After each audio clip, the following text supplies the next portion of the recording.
It just depends on how we respond. I don't know. We haven't been there that often, and again, I've said this. I just think last year was very similar. We had a similar feel, at least internally. We thought we had a good football team last year, and so it's just ultimately it's going to come down to how we handle each step along the way, and hopefully we'll be careful about where we're putting our feet.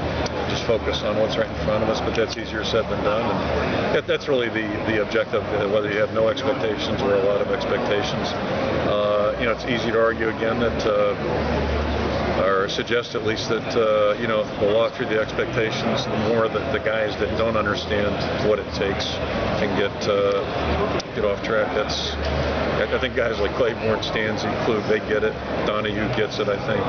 We got some guys that have been through the ups and downs. They know just how tough it is. And anybody played in any of those games last year are memorable games.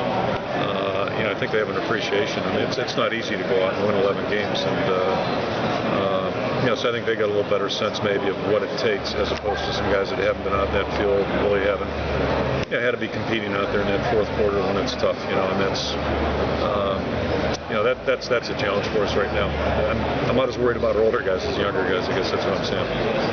How often do you remind them that you guys were, a few points, a few bounce balls a different way from not having one?